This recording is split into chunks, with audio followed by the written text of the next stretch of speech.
Hi welcome back to S P stadium life studio YouTube ಚಾನಲ್ಗೆ ಸ್ವಾಗತ ಸುಸ್ವಾಗತವನ್ನು ಕೋರ್ತಾ ಇದ್ದೀನಿ ಫ್ರೆಂಡ್ಸ್. ಇವತ್ತಿನ ಸಂಚಿಕೆಯಲ್ಲಿ ಮೆಡಿಟೇಷನ್ ಬಗ್ಗೆ ನಾನು ತಿಳಿಸ್ಕೊಡ್ತೀನಿ.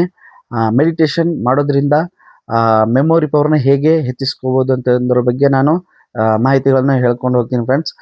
ದಯವಿಟ್ಟು ನನ್ನ ವಿಡಿಯೋಗಳನ್ನು ನೋಡಿ ಮತ್ತು ಹೊಸದಾಗಿ ನೋಡ್ತಿರೋರು ದಯವಿಟ್ಟು ನನ್ನ ವಿಡಿಯೋನ ಸಬ್ಸ್ಕ್ರೈಬ್ ಮಾಡ್ಕೊಳ್ಳಿ. ಆದಷ್ಟು ಈ ಥರ ಹೊಸ ಹೊಸ ಮೆಡಿಟೇಷನ್ ಮತ್ತು ಲೈಫ್ ಸ್ಟೈಲ್ ಟಿಪ್ಸ್ಗಳನ್ನು ಸಿಗ್ತಾವ ಅಂತ ಹೇಳ್ತಾ ಬನ್ನಿ ಫ್ರೆಂಡ್ಸ್, ವಿಡಿಯೋನ ಮುಂದುವರ್ಸೋಣ. ಫ್ರೆಂಡ್ಸ್, ಮೆಡಿಟೇಷನ್ ಅಂದರೆ ಮೆಡಿಟೇಷನ್ ಅಂತ ಹೇಳ್ಬಿಟ್ಟು ನಾನೇನು ಹೇಳಿದ್ದೀನಿ, ಮೆಡಿಟೇಷನಲ್ಲಿ ಮೊದಲನೇ ಹೆಜ್ಜೆ ಅಂತಂತಂದರೆ ಓಂಕಾರ, ಭ್ರಮರಿ ಮತ್ತು ರಿಲ್ಯಾಕ್ಸ್ ಫ್ರೆಂಡ್ಸ್. ಇವು ಮೂರು ನಮಗೆ ಮೆಡಿಟೇಷನ್ ಧ್ಯಾನದ ಒಂದು ಫೌಂಡೇಶನ್ ಥರ ಫ್ರೆಂಡ್ಸ್. ಸೊ ಅದಾಗಿ ಓಂಕಾರ, ಭ್ರಮರಿ ಮತ್ತು ರಿಲ್ಯಾಕ್ಸ್, ನಾನು ಮೊದಲನೇ ವಿಡಿಯೋದಲ್ಲಿ ನಾನು ಇವು ಮೂರನ್ನು ಯಾವ ಥರ ಮಾಡಬೇಕು ಮತ್ತು ಎಷ್ಟು ದಿನಗಳು ಮಾಡಬೇಕು ಅಂತ ಹೇಳ್ಬಿಟ್ಟು ತಿಳಿಸಿದ್ದೀನಿ. ದಯವಿಟ್ಟು ಹೊಸಬರು ವಿಡಿಯೋ ನೋಡ್ತಾ ಇದ್ದರೆ ನನ್ನ ವಿಡಿಯೋನ ನನ್ನ ಚಾನಲ್ನ ಸಬ್ಸ್ಕ್ರೈಬ್ ಮಾಡ್ಕೊಳ್ಳಿ ಅಂತ ಹೇಳ್ಬಿಟ್ಟು ಹೇಳ್ದ. ನೋಡಿ ಫ್ರೆಂಡ್ಸ್, ಮೆಡಿಟೇಷನ್ ನಾವು ಪ್ರತಿನಿತ್ಯವನ್ನು ನಾವು ಮೆಡಿಟೇಷನ್ ಮಾಡಬೇಕು ಫ್ರೆಂಡ್ಸ್. ಮೆಡಿಟೇಷನ್ ಮಾಡೋದ್ರಿಂದ ನಮಗೆ ಮೆದುಳು ಚುರುಕುಗೊಳ್ಳುತ್ತೆ. ಆಮೇಲೆ ನಾವೇನೇ ಒಂದು ಕೆಲಸಗಳು ಮಾಡ್ಬೇಕಂತಂತಂದರೆ ಎನರ್ಜಿ ಬರುತ್ತೆ ಫ್ರೆಂಡ್ಸ್. ಯಾವುದೇ ಕೆಲಸ ನಮಗೆ ಬೋರ್ ಅನ್ಸಲ್ಲ. ಸೊ ಈ ಥರ ಎಲ್ಲ ಉಪಯೋಗಗಳಿರುತ್ತೆ. ಆಮೇಲೆ ಬಾಡಿ ಪೇನ್ ಆಗೋದಂತೆ, ಆಮೇಲೆ ತಲೆನೋವು ಆಗೋದಂತೆ, ಈ ಥರವೆಲ್ಲ ಅವಾಯ್ಡ್ ಆಗುತ್ತೆ ಫ್ರೆಂಡ್ಸ್. ಅದಾಗಿ ಪ್ರತಿನಿತ್ಯ ಮೆಡಿಟೇಷನ್ ಮಾಡಿ, ಆಮೇಲೆ ನಿಮ್ಮ ಜ್ಞಾಪಕ ಶಕ್ತಿ ಮತ್ತು ನೆನಪಿನ ಶಕ್ತಿಗಳನ್ನು ಹೆಚ್ಚಿಸ್ಕೊಳ್ಳಿ ಅಂತ ಹೇಳ್ಬಿಟ್ಟು ಹೇಳ್ತೀನಿ ಫ್ರೆಂಡ್ಸ್. ಹಾಗಾಗಿ ನಾವು ಪ್ರತಿನಿತ್ಯ ಒಂದು ಅರ್ಧ ತಾಸು ಫ್ರೆಂಡ್ಸ್, ಇದು ಏನು ನಾನು ಓಂಕಾರ, ಭ್ರಮರಿ, ರಿಲ್ಯಾಕ್ಸ್ ಅಂತ ಹೇಳ್ಬಿಟ್ಟು ಏನು ಹೇಳಿದ್ದೀನಿ, ಇದನ್ನು ಅರ್ಧ ತಾಸು ಪ್ರತಿನಿತ್ಯ ಮಾಡಿ, ಆಮೇಲೆ ಅದರ ಜೊತೆಗೆ ಎಸ್ಪೆಷಲಿ ಮಕ್ಕಳಲ್ಲಿ, ಆಮೇಲೆ ಸ್ಟಡಿ ಮಾಡೋರು ಓದ್ತಾ ಇರ್ತಾರಲ್ವಾ, ಅವರಿಗೆ ಇದು ಬಹಳ ಅಂದರೆ ಬಹಳ ಎಫೆಕ್ಟ್ ಆಗುತ್ತೆ. ಆಮೇಲೆ ಏನು ಕೆಲಸ ಮಾಡ್ತಿರ್ತಾರಲ್ವ ಅವ್ರಿಗೆ ಕೂಡ ಏನು ನಾವು ತುಂಬ ಕೆಲಸದ ಒತ್ತಡ ನಮಗೆ ಆಗೋದ್ರಿಂದ ಅದೇನಾಗ್ಬಿಡುತ್ತೆ, ಒಂಥರ ಮೈಂಡು ಸ್ಟ್ರಕ್ ಆಗೋ ಥರ ಆಗ್ಬಿಡುತ್ತೆ. ಅದರಿಂದ ಕೆಲಸಗಳು ಏನೋ ಒಂದು ಕೆಲಸ ಮಾಡ್ಬೇಕಂದ್ರೆ ಸುಮ್ಮನೆ ಬೋರ್ ಅನಿಸ್ತೈತೆ, ಆ ಥರದ್ದೆಲ್ಲ ಫೀಲಿಂಗ್ಗಳು ಆಗೋದು ಟೋಟಲಿ ಇದಾಗ್ಬಿಡುತ್ತೆ ಫ್ರೆಂಡ್ಸ್, ಕಂಟ್ರೋಲ್ ಆಗ್ಬಿಡುತ್ತೆ. ಯಾಕಂತಂದರೆ ಮೆಡಿಟೇಷನಲ್ಲಿ ಅಷ್ಟು ಪವರ್ ಇರುತ್ತೆ ಫ್ರೆಂಡ್ಸ್. ಅದಾಗಿ ಪ್ರತಿನಿತ್ಯ ನಾವು ಮೆಡಿಟೇಷನು ಮಾಡಬೇಕು ಫ್ರೆಂಡ್ಸ್. ಅದು ಒಂಥರ ನಮಗೆ ನಮ್ಮ ಬಾಡಿಗೆ ರಿಚಾರ್ಜ್ ಮಾಡೋ ಥರ ಆಗುತ್ತೆ ಫ್ರೆಂಡ್ಸ್. ಅದಾಗಿ ಮೊದಲನೇದಾಗಿ ನೀವು ಓಂಕಾರ, ಭ್ರಮರಿ ಮತ್ತು ರಿಲ್ಯಾಕ್ಸನ್ನು ಮಾಡಿ ಪ್ರತಿನಿತ್ಯವನ್ನು ನೀವು ಮಾಡ್ತಾ ಇದ್ದೆ ಅಂದರೆ ನಿಮ್ಮ ಮೆಮೊರಿ ರಿಚಾರ್ಜ್ ಆಗುತ್ತೆ ಫ್ರೆಂಡ್ಸ್. ಅದೇ ಥರ ನೀವು ಎಸ್ಪೆಷಲಿ ಸ್ಟಡಿ ಮಾಡೋರಿಗೆ ಹೇಳ್ತೀನಿ ನಾನು. ಬ್ರಾಹ್ಮಿ ಅಂತ ಹೇಳ್ಬಿಟ್ಟು ಒಂದು ಪ್ಲಾಂಟ್ಸ್ ಫ್ರೆಂಡ್ಸ್. ಇದು ಬ್ರಾಹ್ಮಿ ಕನ್ನಡದಲ್ಲಿ ಒಂದೆಲಗ ಅಂತ ಕರೀತಾರೆ. ನಾನು ಡಿಸ್ಕ್ರಿಪ್ಷನಲ್ಲಿ ಹಾಕಿರ್ತೀನಿ ಫ್ರೆಂಡ್ಸ್, ಆ ಪ್ಲಾಂಟ್ಸ್ ಎಲ್ಲಿ ಸಿಗತ್ತೆ ಅಂತ ಹೇಳ್ಬಿಟ್ಟು. ದಯವಿಟ್ಟು ನೀವು ಬ್ರಾಹ್ಮಿ, ಆಮೇಲೆ ತುಳಸಿ ಫ್ರೆಂಡ್ಸ್, ಬ್ರಾಹ್ಮಿ ಮತ್ತು ತುಳಸಿ ಇದನ್ನು ನೀವು ಪ್ರತಿನಿತ್ಯ ಒಂದು ಎರಡೆರಡು ಎಲೆ, ಅದು ಇವೆರಡು ಬಂದ್ಬಿಟ್ಟು ಡೈರೆಕ್ಟ್ ಪ್ಲಾಂಟ್ಸ್. ಇವು ನಾವು ಎರಡು ಒಂದೆಲಗ ಮತ್ತು 2 ತುಳಸಿ, ನಾವು ಇದನ್ನು ಚೆನ್ನಾಗಿ ನೀರಲ್ಲಿ ತೊಳೆದ್ಬಿಟ್ಟು ನಾವು ಡೈರೆಕ್ಟಾಗಿ ತಿನ್ಬೋದು ಫ್ರೆಂಡ್ಸ್. ಹಾಗಾಗಿ ಇದನ್ನು ಕೂಡ ದಿನಾಲಿ ನೀವೇನು ಮೆಡಿಟೇಷನ್ ಮಾಡ್ತೀರೋ ಇವೆರಡನ್ನು ನೀವು ಪ್ರತಿನಿತ್ಯ ತಿನ್ನೋದು ಅಭ್ಯಾಸ ಮಾಡ್ಕೊಳ್ಳಿ. ಆಮೇಲೆ ನೀವೇ ಅದ್ರ ಬಗ್ಗೆ ರಿಸಲ್ಟ್ ನೋಡ್ತೀರಾ, ಹೇಗೆಲ್ಲ ವರ್ಕ್ ಮಾಡುತ್ತೆ ನಮ್ಮ ಮೆಮೊರಿ ಅಂತ ಹೇಳ್ಬಿಟ್ಟು. ಖಂಡಿತ ನಿಮಗೆ ಇದು ರಿಸಲ್ಟ್ ಕೊಡುತ್ತೆ. ಆಮೇಲೆ ನೀವು ಯಾವ ಟೈಮಲ್ಲಿ ಮಾಡ್ತೀರಾ, ಇದು ಬಹಳ ಮುಖ್ಯ ಆಗುತ್ತೆ ಫ್ರೆಂಡ್ಸ್. ಈ ಮೆಡಿಟೇಷನ್ ಅನ್ನೋದು, ಧ್ಯಾನ ಅನ್ನೋದು ಯಾವ ಟೈಮಲ್ಲಿ ಮಾಡ್ತೀರಾ ಅದು ಕೂಡ ಮುಖ್ಯ ಆಗುತ್ತೆ. ಯಾಕಂತಂದರೆ ಇದು ನಾವು ಮಾಡುವಾಗ ಪೂರ್ತಿ ಜಾಸ್ತಿ ಶಾಂತತೆ ಪ್ಲೇಸ್ ಇರಬೇಕು. ಅದರಿಂದ ನಾನು ನಿಮಗೆ ಸಜೆಷನ್ ಮಾಡೋದು, ಬೆಳಿಗ್ಗೆ ಆದಷ್ಟು 3 ಗಂಟೆ ಫ್ರೆಂಡ್ಸ್, ಬ್ರಾಹ್ಮಿ ಮುಹೂರ್ತ ಅಂತ ಹೇಳ್ಬಿಟ್ಟು ಇರುತ್ತೆ. 3 ಗಂಟೆಗೆ ಎದ್ದು ಒಂದು ಹಾಫ್ ಆನ್ ಅವರ್ ನೀವು ಮಾಡಿದ್ದೀರಂತಂದರೆ ನಾನು ಹೇಳ್ತೀನಿ ಫ್ರೆಂಡ್ಸ್, ಇದು ನಿಮಗೆ ಒಂಥರ ಮೆಡಿಟೇಷನ್ ಸೀಕ್ರೆಟ್ ಇದು. ಹಾಗಾಗಿ ಧ್ಯಾನದ ಸೀಕ್ರೆಟ್ ಅಂತ ಹೇಳ್ಬಿಟ್ಟು ಹೇಳಬೇಕು. ಪ್ರತಿನಿತ್ಯ ಮುಂಜಾನೆ 3 ಗಂಟೆ ಫ್ರೆಂಡ್ಸ್, 3 ಗಂಟೆಗೆ ಎದ್ಬಿಟ್ಟು ಒಂದು ಹಾಫ್ ಆನ್ ಅವರ್ ನೀವು ಮಾಡಿ ಫ್ರೆಂಡ್ಸ್. ಇದನ್ನು ಪ್ರತಿನಿತ್ಯ ನೀವು ಅಳವಡಿಸ್ಕೊಂಡ್ರೆ ನಿಮ್ಮ ಲೈಫಲ್ಲಿ ನೀವೇನು ಗುರಿಗಳು ಅಂದ್ಕೊಂಡಿರ್ತೀರೋ ಅದನ್ನು 100 ಅಲ್ಲ ಫ್ರೆಂಡ್ಸ್, 200% ನೀವು ಅದನ್ನು ಅಚೀವ್ ಮಾಡ್ತೀರಾ. ಅಂದರೆ ಫ್ರೆಂಡ್ಸ್ ಇದು ನಾನೇನು ಹೇಳ್ತಾ ಇದ್ದೀನಿ, 3 ಗಂಟೆ ಅಂತ ಹೇಳ್ಬಿಟ್ಟು ಸರಿ ಓಕೆ ಮಾಡೋಣ ಅಂತ ಹೇಳ್ಬಿಟ್ಟು ಶುರು ಮಾಡಿ ಆಮೇಲೆ ಮತ್ತೆ ಬಿಡೋದು ಆ ಥರ ಆದರೆ ಇದು ವರ್ಕ್ ಆಗಲ್ಲ ಫ್ರೆಂಡ್ಸ್. ನಿಮಗೆ ನೀವೇನು ಗೋಲ್ ಇಟ್ಕೊಂಡಿರ್ತೀರೋ ಆ ಗೋಲ್ ಅಚೀವ್ ಮಾಡಬೇಕಂತಂದರೆ ಪ್ರತಿನಿತ್ಯ ನೀವು ಮಾಡಲೇಬೇಕು ಫ್ರೆಂಡ್ಸ್. ನೀವು ಎಷ್ಟು ಎಫರ್ಟ್ ಹಾಕಿ ಇಷ್ಟದಿಂದ ಇದನ್ನು ಮಾಡ್ತೀರೋ ಅಷ್ಟು ಇಷ್ಟವಾಗಿ ನಿಮ್ಮ ಮೆಮೊರಿ ಪವರ್ ಸ್ಟ್ರಾಂಗ್ ಆಗುತ್ತೆ ಮತ್ತು ನೆನಪಿನ ಶಕ್ತಿ ಜಾಸ್ತಿ ಆಗುತ್ತೆ ಫ್ರೆಂಡ್ಸ್. ಹಾಗಾಗಿ ನೀವು ಪ್ರತಿನಿತ್ಯ ಬೆಳಿಗ್ಗೆ 3 ಗಂಟೆಗೆ ಎದ್ದೇಳಿ ಫ್ರೆಂಡ್ಸ್. 3 ಗಂಟೆಗೆ ಎದ್ದು ಒಂದು ಹಾಫ್ ಆನ್ ಅವರ್ ಮಾಡಿ ಫ್ರೆಂಡ್ಸ್. ಆ ಟೈಮಲ್ಲಿ ಕ್ಲೈಮೇಟ್ ತುಂಬ ಚೆನ್ನಾಗಿರುತ್ತೆ. ಆಮೇಲೆ ಆಗಿನ ವಾತಾವರಣ ನಾವೇನೋ ಯೋಗ ಮೆಡಿಟೇಷನ್ ಆ ಸಮಯದಲ್ಲಿ ನಾವು ಮಾಡಿದ್ದೀವಿ ಅಂತಂದರೆ ಅದು ನಮ್ಮ ಮೆಮೊರಿಗೆ ಮತ್ತು ನಮ್ಮ ದೇಹಕ್ಕೆ ಆದಷ್ಟು ಫಾಸ್ಟ್ ಅಂದರೆ ಫಾಸ್ಟಾಗಿ ಅಬ್ಸರ್ವ್ ಆಗುತ್ತೆ ಫ್ರೆಂಡ್ಸ್. ಅದರಿಂದ ಇದನ್ನು ಪ್ರತಿನಿತ್ಯ ಮಾಡಿ ಮತ್ತು ನಿಮ್ಮ ಮೆಮೊರಿ ಪವರ್ನ ಹೆಚ್ಚಿಸ್ಕೊಳ್ಳಿ ಮತ್ತು ನೆನಪಿನ ಶಕ್ತಿನ ಹೆಚ್ಚಿಸ್ಕೊಳ್ಳಿ ಅಂತ ಬಿಟ್ಟು ಹೇಳ್ತೀನಿ ಫ್ರೆಂಡ್ಸ್. ಅದೇ ಥರ ಬ್ರಾಹ್ಮಿ ಮತ್ತು ತುಳಸಿಯನ್ನು ನಾನು 2 ಹೇಳ್ತೀನಿ. ಇದನ್ನು ಕೂಡ ನೀವು ಕಂಟಿನ್ಯೂ ಆಗಿ ತಗೊಳ್ಳಿ ಫ್ರೆಂಡ್ಸ್. 2 ಎಲೆ ತಗೊಳ್ಳಿ. ಮತ್ತು ನಾನು ಪ್ಲಾಂಟ್ಸು ಎಲ್ಲಿ ಸಿಗುತ್ತೆ ಅಂತ ಹೇಳ್ಬಿಟ್ಟು ನಾನು ಡಿಸ್ಕ್ರಿಪ್ಷನಲ್ಲಿ ಹಾಕಿರ್ತೀನಿ.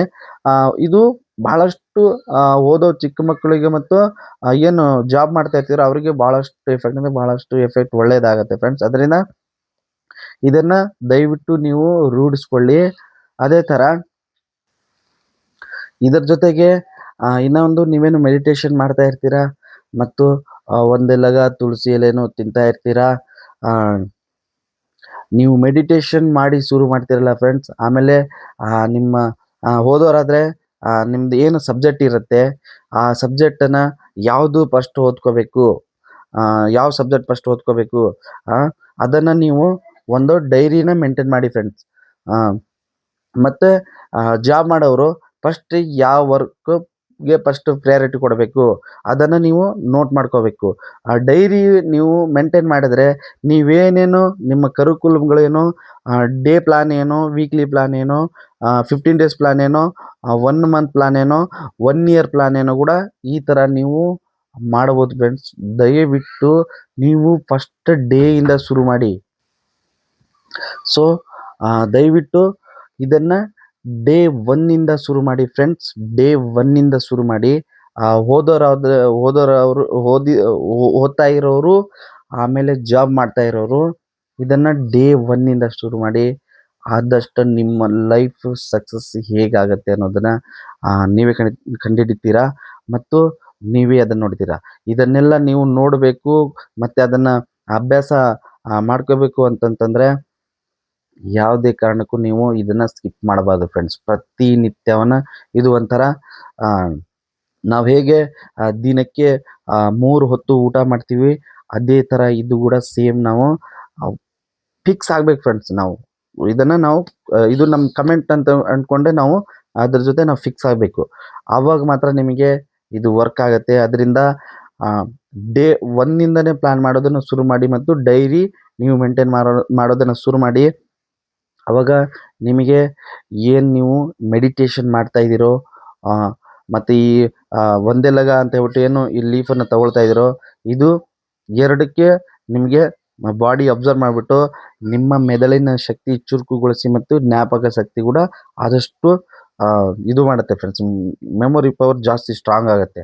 ಯಾವುದೇ ವಿಷಯಗಳು ಬೇಗ ಮರೆಯೋದಾಗಿರಲಿ ಮತ್ತು ಏನೋ ನೀವು ವರ್ಕಲ್ಲಿ ಏನೋ ಒಂದು ಮರೆಯೋದಾಗಿರಲಿ, ಆಮೇಲೆ ಓದುವಾಗ ಆ ಸಬ್ಜೆಕ್ಟ್ಗಳು ಯಾವುದು ಓದಬೇಕು ಮತ್ತು ನನಗೆ ತಲೆಗೆ ಅಕ್ಷರಗಳೇ ಹತ್ತುತ್ತಾ ಇಲ್ಲ ಅನ್ನೋದುಗಳೆಲ್ಲ ಪೂರ್ತಿ ಮೈಂಡಿಂದ ಡಿಲೀಟ್ ಆಗಿಬಿಟ್ಟು ನಿಮ್ಮ ಮೆಮೊರಿ ಪವರ್ ಸ್ಟ್ರಾಂಗ್ ಆಗುತ್ತೆ. ಮತ್ತು ಓದೋರಿಗೆ, ಸ್ಟಡಿ ಮಾಡೋರಿಗೆ ಆದಷ್ಟು ನೆನಪಿನ ಶಕ್ತಿ ಬೆಳೀತಾ ಹೋಗುತ್ತೆ. ಮತ್ತು ನೀವು ಓದುವಾಗ ಅಕ್ಷರಗಳು ಕೂಡ ಪ್ರತಿಯೊಂದು ನಿಮಗೆ ಪ್ರಿಂಟ್ ಆಗಬೇಕು ಮೈಂಡಲ್ಲಿ ಅಂತಂದರೆ ದಯವಿಟ್ಟು ನೀವು ಮೆಡಿಟೇಷನ್ ಮಾಡಲೇಬೇಕು.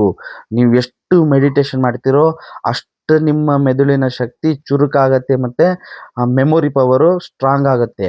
ಸೊ ಹಾಗಾಗಿ ನಾನು ಹೇಳ್ತೀನಿ ಇದೆಲ್ಲ ಮೆಡಿಟೇಷನಿನ ಸೀಕ್ರೆಟ್ ಮತ್ತು ಮೆಡಿಟೇಷನ್ನ ಪವರ್ ಅಂತ ಹೇಳ್ಬಿಟ್ಟು ನಾನು ಹೇಳ್ತೀನಿ ಫ್ರೆಂಡ್ಸ್. ಯಾಕಂತಂದರೆ ಉದಾಹರಣೆ ನನ್ನನ್ನೇ ನೋಡಿ ಫ್ರೆಂಡ್ಸ್, ಉದಾಹರಣೆ ನನ್ನನ್ನೇ ನೋಡಿ. ನಾನು ಏನಂತಂದರೆ ಬೆಂಗಳೂರಿಗೆ ಬರುವಾಗ 2007ರಲ್ಲಿ ನಾನು 10ನೇ ಕ್ಲಾಸು ಫೇಲಾಗಿ ಬಂದಿರ್ತೀನಿ ಫ್ರೆಂಡ್ಸ್.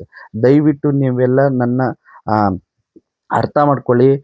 ನಾನು ಯಾಕೆ ಇದನ್ನು ಪದೇ ಪದೇ ಹೇಳ್ತಾ ಇದ್ದೀನಿ ಅಂತಂದರೆ ನನ್ನ ಓನ್ ಎಕ್ಸ್ಪೀರಿಯನ್ಸ್ ಆಗಿದೆ ಫ್ರೆಂಡ್ಸ್. ಅದರಿಂದ ನಾನು ನಿಮಗೆ ಹೇಳ್ತಾ ಇದ್ದೀನಿ.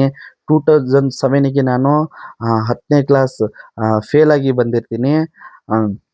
10ನೇ ಕ್ಲಾಸ್ ಫೇಲಾಗಿ ನಾನು ಒಂದು ಸಂಸ್ಥೆಗೆ ಹಾರ್ಟಿಕಲ್ಚರ್ ಟ್ರೈನಿಂಗ್ ಅಂತ ಹೇಳ್ಬಿಟ್ಟು ಏನು ಅಲ್ಲಿ ನಾನು ಸೇರ್ತೀನಿ. ಅಲ್ಲಿ ನನಗೆ ಮೊದಲನೇ ಗುರು ನಳಿನಿ ಮೇಡಮ್ ಅಂತ ಹೇಳ್ಬಿಟ್ಟು ಅವರು ಸಿಗ್ತಾರೆ ನನಗೆ. ಈ ಮೆಡಿಟೇಷನ್ ಅವರು ಮೆಡಿಟೇಷನ್ ಮಾಡಿಸ್ತಾರೆ. ನಾನು ಯಾವಾಗ ಮೆಡಿಟೇಷನ್ ಅಂತ ಹೇಳ್ಬಿಟ್ಟು ಶುರು ಮಾಡ್ತೀನಿ ಫ್ರೆಂಡ್ಸ್, ಆವಾಗೆ ನನಗೆ ನೆನಪಿನ ಶಕ್ತಿ ಮತ್ತು ನಾವೇನು ಕೆಲಸಗಳು ಮಾಡ್ತೀವಿ, ಪ್ರತಿನಿತ್ಯದ ಚಟುವಟಿಕೆಗಳು ಹೇಗೆಲ್ಲ ನಾವು ಸುಲಭವಾಗಿ, ಸರಳವಾಗಿ, ವೇಗವಾಗಿ ನಾವು ಮಾಡ್ತೀವಿ ಅನ್ನೋದ್ರ ಬಗ್ಗೆ ನನಗೆ ಅಲ್ಲಿ ದಿನನಿತ್ಯ ನನಗೆ ಇದರ ಬಗ್ಗೆ ಮೆಡಿಟೇಷನ್ ಮಾಡಿ ನಂತರ ನನ್ನ ಚಟುವಟಿಕೆ ಬಗ್ಗೆ ನನಗೆಲ್ಲ ಅರಿವುಗಳು ಬರೋದು ಸ್ಟಾರ್ಟ್ ಆಗುತ್ತೆ ಫ್ರೆಂಡ್ಸ್. ಆಮೇಲೆ ಮೈಂಡಲ್ಲಿ ಹೊಸ ಹೊಸ ಥಾಟ್ಸ್ಗಳು ಬರ್ತವೆ ಫ್ರೆಂಡ್ಸ್. ನೀವೇನೋ ಸ್ಟಡಿ ಮಾಡ್ತಾ ಇದ್ದೀರೋ, ನೀವೇನೋ ಜಾಬ್ ಮಾಡ್ತಾ ಇದ್ದೀರೋ, ಇದಕ್ಕೆಲ್ಲಕ್ಕೆ ಬಹಳ ಅಂದರೆ ಬಹಳ ಅನುಕೂಲ ಆಗುತ್ತೆ. ಅದರಿಂದ ನನ್ನ own experience friends.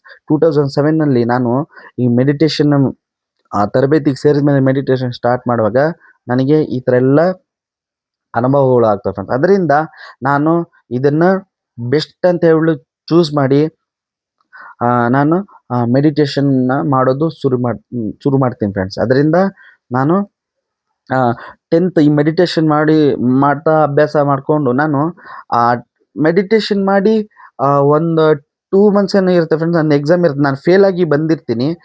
Next exam ಒಂದು 2 ಮಂತ್ಸಿಗೇನೆ ಇರುತ್ತೆ. ಮತ್ತು 10th ಫೇಲಾಗಿರ್ತೀನಿ ನಾನು. 2 ಮಂತ್ಸ್ ಏನಿರುತ್ತೆ ನಾನೇನು ಈ ಮೆಡಿಟೇಷನ್ ಶುರು ಮಾಡ್ತೀನಿ ಫ್ರೆಂಡ್ಸ್, 2 ಮಂತ್ಸಲ್ಲಿ ನಾನು ಹೋಗಿ ಆ ಸಬ್ಜೆಕ್ಟನ್ನು ಬರಿತೀನಿ, ಪಾಸ್ ಆಗ್ತೀನಿ ಫ್ರೆಂಡ್ಸ್ ನಾನು. ಅದಕ್ಕೆ ಕಾರಣ ಮೆಡಿಟೇಷನ್ ಫ್ರೆಂಡ್ಸ್. ಅದರಿಂದ ನಾನು 10th ಪಾಸ್ ಆಗಿದ್ಮೇಲೆ ನಾನೇನು ಹಾರ್ಟಿಕಲ್ಚರ್ ಟ್ರೈನಿಂಗ್ ಅಂತ ಮಾಡ್ತೀನಿ, ಇದನ್ನೇ ಮುಂದುವರ್ತೀನಿ ಫ್ರೆಂಡ್ಸ್ ನಾನು.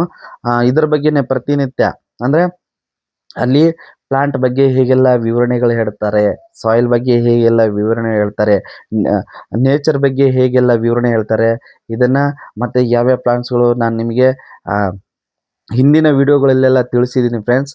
ಹಾಗಾಗಿ ನಾನು ಇದಕ್ಕೆಲ್ಲ ಕಾರಣ, ಇದಕ್ಕೆ ನನ್ನ ಸೀಕ್ರೆಟೇ ಮೆಡಿಟೇಷನ್ ಅಂತ ಹೇಳ್ಬಿಟ್ಟು ನಿಮಗೆ ಹೇಳಲಿಕ್ಕೆ ಹೇಳ್ತೀನಿ ಫ್ರೆಂಡ್ಸ್. ಹಾಗಾಗಿ ದಯವಿಟ್ಟು ನೀವು ಸ್ಟಡಿ ಮಾಡೋರು ಮತ್ತು ಜಾಬ್ ಮಾಡೋರು ಮೆಡಿಟೇಷನ್ ಶುರು ಮಾಡಿ, ಇವತ್ತಿಂದನೇ ಶುರು ಮಾಡಿ ಅಂತ ಹೇಳ್ಬಿಟ್ಟು ನಾನು ನಿಮಗೆ ಹೇಳ್ತೀನಿ ಫ್ರೆಂಡ್ಸ್.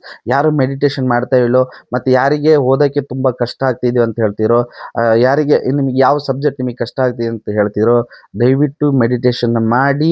ಈ ಮೆಡಿಟೇಷನ್ ಮಾಡಿದ ಮೇಲೆ ಆಮೇಲೆ ಬ್ರಾಹ್ಮಿ ಹೇಳ್ದಲ್ಲ ಫ್ರೆಂಡ್ಸ್, ಬ್ರಾಹ್ಮಿ ಮತ್ತು ತುಳಸಿ ಪ್ರತಿನಿತ್ಯ ದಿನಾಲಿ ಬೆಳಿಗ್ಗೆ ಎರಡು ಎಲೆ ತಿನ್ನೋದನ್ನು ನೀವು ಅಭ್ಯಾಸ ಮಾಡ್ಕೊಳ್ಳಿ ಫ್ರೆಂಡ್ಸ್. ಬ್ರಾಹ್ಮಿ ಅನ್ನೋದು ಈ ಒಂದೆಲಗ ಅನ್ನೋ ಪ್ಲಾಂಟ್ಸ್ ಲೀಫ್ ಏನಿದೆಯಲ್ಲ, ಟೋಟಲಿ ನಮ್ಮ ಮೆಮೊರಿಗೆ ಶುದ್ಧಿಗೊಳಿಸುತ್ತೆ. ಆಮೇಲೆ ಜ್ಞಾಪಕ ಶಕ್ತಿನ ಹೆಚ್ಚು ಮಾಡುತ್ತೆ.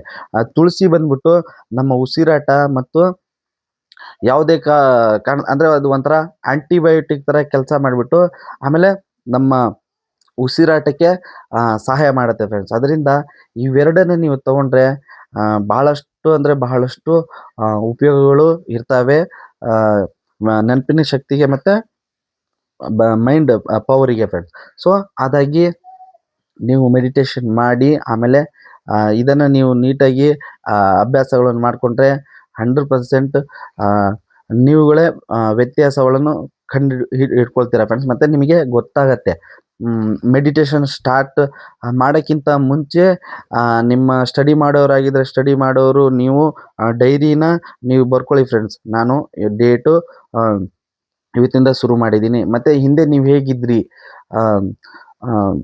ಫಾರ್ ಎಕ್ಸಾಂಪಲ್ಲು ಸ್ಟಡಿ ಮಾಡೋರು ಒಂದು 50% ನೀವು ಮಾರ್ಕ್ಸ್ ತೆಗಿತಾ ಇದ್ದೀರಿ ಅಂತಂದರೆ ಡೇಟ್ ಹಾಕ್ಕೊಂಡು ಮೆಡಿಟೇಷನ್ ಶುರು ಮಾಡಿ ಫ್ರೆಂಡ್ಸ್. ಆಮೇಲೆ ನಿಮ್ಮ ಮೆಡಿಟೇಷನ್ನು ಮಾಡಿದ ಮೇಲೆ ಮತ್ತು ನಿಮ್ಮ ಸ್ಟಡಿ ಏನು 50% ಬಂದಿರುತ್ತೆ ಅದಕ್ಕೇನು ಡಿಫ್ರೆನ್ಸ್ ಇರುತ್ತೆ ಅಂತ ಹೇಳ್ಬಿಟ್ಟು ನೀವೇ ನಿಮಗೆ ಅದರ ಬಗ್ಗೆ ಅರಿವಾಗುತ್ತೆ ಫ್ರೆಂಡ್ಸ್.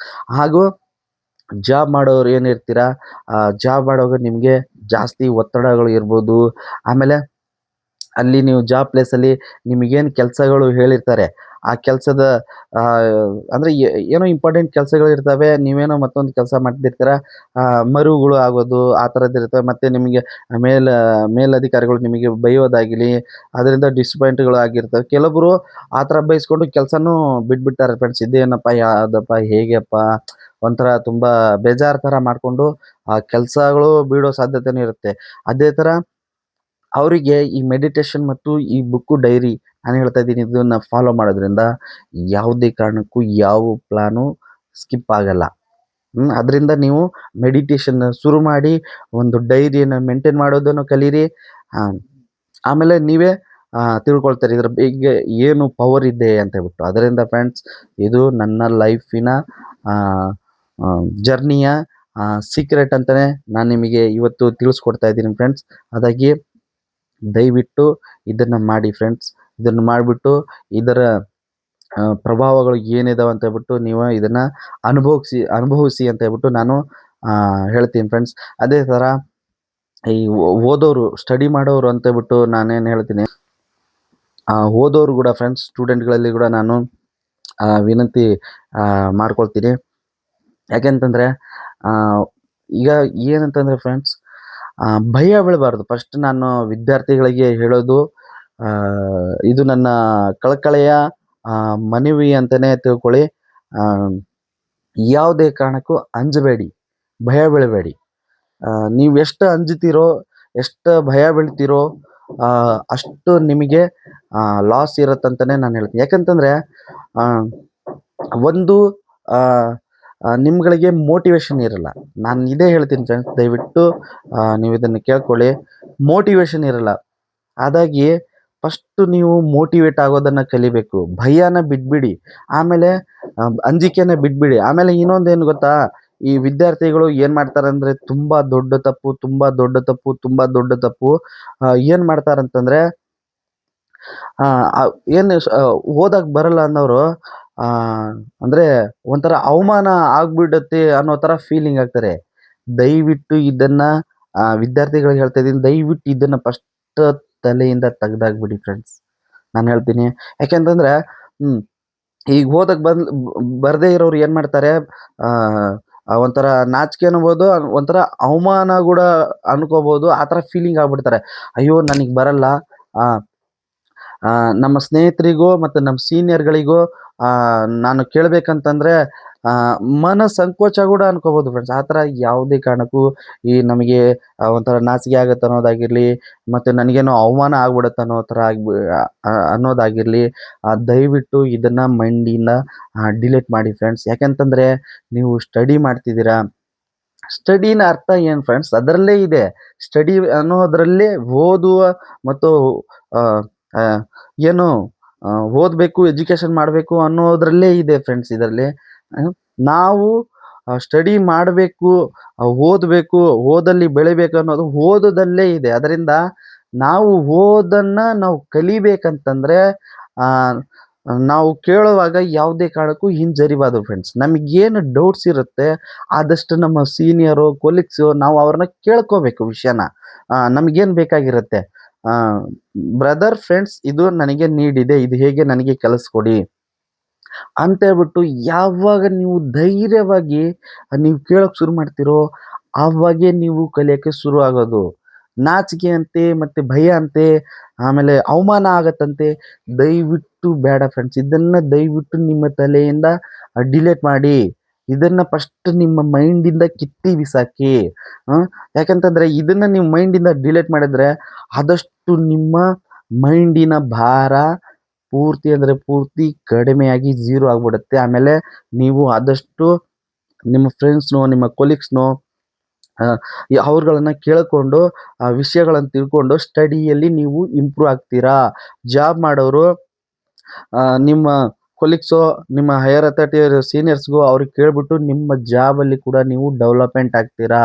ಅದಾಗಿ ದಯವಿಟ್ಟು ಒಂದು ಭಯ ಬೀಳೋದಾಗಿರ್ಲಿ, ಒಂದು ಸಂಕೋಚ ಪಡೋದಾಗಿರ್ಲಿ, ಅವರಿಂದ ಕೇಳಿ ಅವರಿಂದ ಕೇಳಿದ್ರೆ ನಮಗೆ ಅವಮಾನ ಆಗ್ಬಿಡುತ್ತೆ ಅನ್ನೋದಾಗಿರ್ಲಿ, ಇವನ್ನ ದಯವಿಟ್ಟು ನೀವು ತಲೆಯಿಂದ ತೆಗೆದು ಬಿಸಾಕಿ. ಪ್ಲೀಸ್ ಫ್ರೆಂಡ್ಸ್, ನಿಮ್ಮಲ್ಲಿ ನಾನು ಕಳಕಳಿಯಿಂದ ಕೇಳ್ಕೊಳ್ತೀನಿ. ಯಾವಾಗ ಇದನ್ನ ನಿಮ್ಮ ಮೈಂಡಿಂದ ತೆಗೆದು ಹಾಕ್ತಿರೋ ಆವಾಗೇ ನೀವು ಮುಂದೆ ಬೆಳಿತೀರಾ ಅಂತ ಹೇಳ್ಬಿಟ್ಟು ಹೇಳ್ತೀನಿ. ದಯವಿಟ್ಟು ನನ್ನ ವಿಡಿಯೋ ಯಾರು ನೋಡ್ತಾ ಇಲ್ಲ, ಹೊಸದಾಗಿ ನೋಡ್ತಾ ಇದ್ರು, ದಯವಿಟ್ಟು ನನ್ನ ವಿಡಿಯೋನ ನೋಡಿ ಸಬ್ಸ್ಕ್ರೈಬ್ ಮಾಡ್ಕೊಳ್ಳಿ. ಇದೇ ಥರ ನಾನು ಸ್ಟೂಡೆಂಟ್ಗಳಿಗೂ ಮತ್ತು ಜಾಬರ್ಸ್ಗೂ ನಾನು ಖಂಡಿತವಾಗಿ ಹೊಸ ಹೊಸ ಟಿಪ್ಸನ್ನು ತರ್ತೀನಿ ಅಂತ ಹೇಳ್ತಾ ಇದನ್ನು ನಾವು ಮುಂದುವರ್ಸೋಣ ಫ್ರೆಂಡ್ಸ್. ಅದಾಗಿ ದಯವಿಟ್ಟು ಯಾವುದೇ ಕಾರಣಕ್ಕೂ ಸ್ಟೂಡೆಂಟ್ ಪ್ರತಿಯೊಬ್ಬರಿಗೆ ನಾನು ಹೇಳ್ತೀನಿ, ಫಸ್ಟ್ನೇದಾಗಿ ಭಯ ಬೀಳಬೇಡಿ. ಇದರ ಜೊತೆಗೆ ನಾನು ಇನ್ನೊಂದು ಸ್ಪೆಷಲ್ ಟಿಪ್ಸ್ ಅಂತ ಹೇಳ್ಬಿಟ್ಟು ಏನು ನಾನು ನಿಮ್ಗೆ ಹೇಳ್ತೀನಿ. ದಯವಿಟ್ಟು ಸ್ಟೂಡೆಂಟ್, ನೀವೇನು ಸ್ಟಡಿ ಮಾಡ್ತಾ ಇದ್ದೀರಾ, ಒಮ್ಮೆ ನಿಮ್ಮ ಪೇರೆಂಟ್ಸ್ ಅವರನ್ನು ನೀವು ನೆನಿಲೇಬೇಕು ಫ್ರೆಂಡ್ಸ್. ಯಾವಾಗ ನೀವು ಸ್ಟಡಿ ಮಾಡ್ತಿದ್ದೀರೋ ಮತ್ತು ನಿಮ್ಮ ಫ್ಯಾಮಿಲಿ ಬ್ಯಾಕ್ಗ್ರೌಂಡ್ ಏನಿದೆ ಅದನ್ನು ಫಸ್ಟ್ ನೀವು ತಲೆಗೆ ಹಾಕ್ಕೋಬೇಕು ಫ್ರೆಂಡ್ಸ್. ನೀವು ಎಂತಕ್ಕೆ ಹೋಗಿದ್ದೀರಾ, ನೀವು ಎಷ್ಟೇದಲ್ಲಿ ಸ್ಟಡಿ ಮಾಡ್ತಾ ಇದ್ದೀರಾ, ಮತ್ತು ನೀವು ಏನು ಸ್ಟಡಿ ಮಾಡ್ತಾ ಇದ್ದೀರಾ ಅನ್ನೋದರ ಬಗ್ಗೆ ಫಸ್ಟ್ ನೀವು ಅರಿವು ಮಾಡ್ಕೊಳ್ಳಿ. ದಯವಿಟ್ಟು ನಿಮ್ಮಲ್ಲಿ ಕಳಕಳಿಯಿಂದ ಇದು ಕೂಡ ಒಂದು ಕೇಳ್ಕೊಳ್ತೀನಿ. ಯಾವಾಗ ನಮ್ಮ ಫ್ಯಾಮಿಲಿ ಬ್ಯಾಕ್ಗ್ರೌಂಡು, ಯಾವಾಗ ನಮ್ಮ ತಂದೆ ತಾಯಿಯರನ್ನ ನಾವು ನೆನೆಸ್ತೀವೋ, ಅದನ್ನು ನೆನೆಸ್ಕೊಂಡು ನಾವು ಸ್ಟಡಿ ಮಾಡೋಕ್ಕೆ ಶುರು ಮಾಡ್ತೀವೋ, ಯಾವುದೇ ಕಾರಣಕ್ಕೂ ಏನೇ ಅಡಚಣೆಗಳು ಬಂದರೂ ಕೂಡ ಫ್ರೆಂಡ್ಸ್, ನಿಮಗೆ ಸ್ಟಡಿದಾಗಲಿ ಮತ್ತು ನೀವಿಟ್ಟಿರೋ ಗುರಿಗಳಾಗಲಿ ಯಾವುದೇ ಕಾರಣಕ್ಕೆ ಏನೇ ಅಡಚಣೆ ಬಂದರೂ ನಿಮ್ಮ ಮನಸ್ಸು ನಿಲ್ಲಲ್ಲ. ಎಷ್ಟೇ ಕಷ್ಟಗಳು ಬಂದರೂ ನಾನು ಓದಲೇಬೇಕು, ನಾನು ಸ್ಟಡಿ ಮಾಡಲೇಬೇಕು, ನಾನು ಪಾಸ್ ಆಗಲೇಬೇಕು, ಮತ್ತು ನಾನು ಜಾಬ್ ಮಾಡೋನಾಗಿದ್ದರೆ ನಾನು ಜಾಬಲ್ಲಿ ಇದನ್ನು ನಾನು ಎಷ್ಟೇ ಕಷ್ಟ ಬಂದರೂ ಅದನ್ನು ಸುಲಭವಾಗಿ, ಸರಳವಾಗಿ, ವೇಗವಾಗಿ ನಾನು ಮಾಡೋದನ್ನು ಕಲಿತೀನಿ ಅಂತ ಹೇಳ್ಬಿಟ್ಟು ಖಂಡಿತವಾಗಿ ನೀವು ಮುನ್ನುಗ್ತೀರ ಫ್ರೆಂಡ್ಸ್. ಅದಾಗಿ ಇದು ಕೂಡ ನನ್ನ ಈ ವಿಡಿಯೋದಲ್ಲಿ ಸ್ಪೆಷಲ್ ಟಿಪ್ಸ್ ಅಂತಲೇ ನಾನು ನಿಮಗೆ ಹೇಳ್ತೀನಿ ಫ್ರೆಂಡ್ಸ್. ಅದಾಗಿ ದಯವಿಟ್ಟು ಯಾವುದೇ ಕಾರಣಕ್ಕೂ ಅಂಜಬೇಡಿ. ಸ್ಟೂಡೆಂಟ್ ಆಗಲಿ ಮತ್ತು ಜಾಬ್ ಮಾಡೋರಾಗಿರಲಿ, ಅಂಜಬೇಡಿ ಮತ್ತು ಸಂಕೋಚ ಇವುಗಳನ್ನು ಅನ್ನೋದನ್ನು ನೀವು ಇದನ್ನು ಫಸ್ಟ್ ತಲೆಯಿಂದ ಡಿಲೀಟ್ ಮಾಡಿ. ಅವಾಗಾದರೆ ನಿಮ್ಮ ಮೈಂಡು ಫ್ರೆಶ್ ಆಗಿ ಮತ್ತು ನೀವು ಕಲೀಲಿಕ್ಕೆ ಶುರು ಆಗ್ತೀರ. ಇದರ ಜೊತೆಗೆ ಸ್ಟೂಡೆಂಟ್ ಮತ್ತು ಜಾಬರ್ಸಿಗೆ ನಾನು ಹೇಳೋದು, ಡೈರಿ ಅಂತ ಏನು ಹೇಳ್ತೀನಲ್ಲ, ಈ ಡೈರಿನೇ ನಿಮ್ಮ ಗುರುಗಳ ಥರ. ಆಮೇಲೆ ಇನ್ನೂ ಒಂದು ಜಾಬರ್ಸ್ಗೂ ಮತ್ತು ಸ್ಟೂಡೆಂಟಿಗೂ ನಾನು ಹೇಳೋದು, ನೀವೇನು ಕೇಳ್ತೀರ ಒಂದು ಸತಿ ನಿಮಗೆ ಅರ್ಥ ಆಗಿಲ್ವೋ ಇನ್ನೊಂದು ಸತಿ ಕೇಳಿ. ಇವತ್ತಿನ ಪ್ರಪಂಚದಲ್ಲಿ ಏನು ಫ್ರೆಂಡ್ಸ್, ಟೆಕ್ನಾಲಜಿ ಹೇಗೆ ಬೆಳೆದಿದೆ ಅಂದರೆ ಅದನ್ನು ನಮ್ಮ ಊಹೆ ಮಾಡೋಕ್ಕೂ ಆಗಲ್ಲ, ಆಮೇಲೆ ಅದನ್ನು ನಾವು ಹಿಡಿಯೋಕ್ಕೂ ಆಗಲ್ಲ, ಅಷ್ಟು ಟೆಕ್ನಾಲಜಿ ಬೆಳೆದಿದೆ ಫ್ರೆಂಡ್ಸ್. ಅದರಿಂದ ನೀವು ನಮಗೇನು ಬೇಕಾಗುತ್ತೆ, ನಾವು ಎದರ ಬಗ್ಗೆ ಸ್ಟಡಿ ಮಾಡ್ತಾ ಇದ್ದೀವಿ, ನಾವು ಎದರ ಬಗ್ಗೆ ಜಾಬ್ ಮಾಡ್ತಾ ಇದ್ದೀವಿ, ಅದರ ಹಿಂದೆ ನಾವು ಬಿದ್ದರೆ ಪ್ರತಿಯೊಂದು ನಮಗೆ ಸುಲಭ ಅಂತ ಅಂದ್ಬಿಟ್ಟು ನಾನು ಹೇಳ್ತೀನಿ ಫ್ರೆಂಡ್ಸ್. ಅದಾಗಿ ಯಾವುದೇ ಕಾರಣಕ್ಕೂ ಸಂಕೋಚ ಬೇಡ, ಯಾವುದೇ ಕಾರಣಕ್ಕೂ ಭಯ ಬೇಡ, ಯಾವುದೇ ಕಾರಣಕ್ಕೂ ನನಗೆ ಅವಮಾನ ಆಗತ್ತೆ ಅನ್ನೋದು ಬೇಡ. ದಯವಿಟ್ಟು ನೀವು ಕಲಿತಾ ಇದ್ದೀರಾ, ನೀವು ಜಾಬ್ ಮಾಡ್ತಾ ಇದ್ದೀರಾ ಅಂತಂದರೆ ನಮ್ಮ ಸೀನಿಯರ್ಗೂ ನಮ್ಮ ಕೊಲೀಗ್ಸ್ಗೂ ನಾವು ಕೇಳಿಬಿಟ್ಟು ನಾವು ವಿಷಯಗಳನ್ನು ತಿಳ್ಕೋಬೇಕು. ಆಮೇಲೆ ಅದನ್ನು ನಾವು ಬರ್ಕೋಬೇಕು. ಪುನಃ ಅರ್ಥ ಆಗಿಲ್ಲ ಅಂದರೆ ಇನ್ನೊಮ್ಮೆ ಕೇಳಬೇಕು, ತಿಳ್ಕೋಬೇಕು. ಸ್ಟಡಿ ಮಾಡೋದ್ರಲ್ಲಿ ನಾವು ಇದನ್ನು ಮುಂದುವರಿಸ್ಬೇಕು. ಆಮೇಲೆ ಜಾಬ್ ಮಾಡೋರು ಕೂಡ ಇದೇ ಥರ ನಾವು ಮುಂದುವರಿಸಿದ್ರೆ ಖಂಡಿತವಾಗಿ ಯಾವುದೇ ಕಾರಣಕ್ಕೂ ಜಾಬ್ ಮಾಡೋರು ಜಾಬ್ ಪ್ಲೇಸಲ್ಲಿ ನಿಮಗೆ ಯಾವುದೇ ಏನು ಅಲ್ಲಿ ನಿಮ್ಮ ಕೆಲಸದಲ್ಲಿ ಯಾವುದೇ ಕಷ್ಟಗಳು ಬರಲ್ಲ. ಆಮೇಲೆ ನಿಮ್ಗೆ ಯಾವುದೇ ಆಗಲ್ಲ.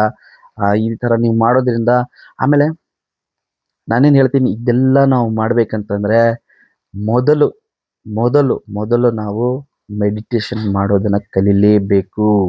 ದಯವಿಟ್ಟು ಇದನ್ನು ನೀವು ಗಮನದಲ್ಲಿ ಇಟ್ಕೊಳ್ಳಿ. ಇಲ್ಲ ಡೈರಿಯಲ್ಲೋ ಇಲ್ಲ ಒಂದು ಬೋರ್ಡ್ ಮಾಡಿನೋ, ನಿಮ್ಮ ಒಂದು ಏನು ನೀವು ಸ್ಟಡಿ ಮಾಡ್ತಾ ಇದ್ದೀರಿ, ಏನು ನೀವು ಜಾಬ್ ಮಾಡ್ತಾಯಿದ್ರಿ, ಎಲ್ಲಿ ನಿಮಗೆ ನಿಮ್ಮ ಮನೆಯಲ್ಲಿ ಯಾವುದು ನಿಮಗೆ ಇಷ್ಟವಾದ ಜಾಗ, ಯಾವುದು ನಿಮಗೆ ಇಷ್ಟವಾದ ರೂಮ್, ಅಲ್ಲಿ ನೀವು ಒಂದು ಬೋರ್ಡ್ ಬೇಕಿದ್ರೆ ಬರ್ಕೊಂಡು ಇಟ್ಕೊಂಡ್ಬಿಡಿ. Meditation is the powerful for the memory. ದಯವಿಟ್ಟು ಇದನ್ನು ನೀವು ಬರ್ಕೊಂಬಿಡಿ, ಓಕೆನಾ. ಆಮೇಲೆ meditation is the full power for the ನಮ್ಮ ಬಾಡಿಗೆ ಹೆಲ್ಪ್ ಮಾಡುತ್ತೆ ಅಂತ ಹೇಳ್ಬಿಟ್ಟು ನಾನು ನಿಮಗೆ ಹೇಳ್ತೀನಿ. ಅದಾಗಿ ಮೆಡಿಟೇಷನ್ ಪ್ರತಿನಿತ್ಯ ಮಾಡ್ತಾ ಇರಿ. ಓದೋರು ಚೆನ್ನಾಗಿ ಓದ್ತಾ ಇರಿ, ಮತ್ತು ಜಾಬ್ ಮಾಡೋರು ಚೆನ್ನಾಗಿ ಒಳ್ಳೆಯದಾಗಿ ಜಾಬ್ ಮಾಡಿ ಒಳ್ಳೆಯ ಸಂಪಾದನೆಗಳನ್ನು ನೀವು ಮಾಡಿ ಅಂತ ಹೇಳ್ಬಿಟ್ಟು ಹೇಳ್ತೀನಿ ಫ್ರೆಂಡ್ಸ್. ಇದಕ್ಕೆಲ್ಲ ಕಾರಣನೇ ಮತ್ತು ಇದಕ್ಕೆಲ್ಲ ಸೀಕ್ರೆಟೇ ನಮಗೆ ಮೆಡಿಟೇಷನ್, ಯೋಗಗಳು. ಅದಾಗಿ ಫ್ರೆಂಡ್ಸ್, ಹೊಸದಾಗಿ ನನ್ನ ವಿಡಿಯೋ ನೋಡೋರಿಗೆ ನಾನು ಹೇಳ್ತಾ ಇರ್ತೀನಿ, ದಯವಿಟ್ಟು ನನ್ನ ವಿಡಿಯೋನ ಸಬ್ಸ್ಕ್ರೈಬ್ ಮಾಡಿ ಮತ್ತು ನಿಮ್ಮ ಫ್ರೆಂಡ್ಸ್ಗಳಿಗೂ ಇದು ಶೇರ್ ಮಾಡಿ ಅಂತ ಹೇಳ್ತಾ, ಓಕೆ ಫ್ರೆಂಡ್ಸ್, ಇಂದಿನ ಸಂಚಿಕೆ ಇವತ್ತಿಗೆ ಮುಗಿಸೋಣ. ಇನ್ನು ಮುಂದಿನ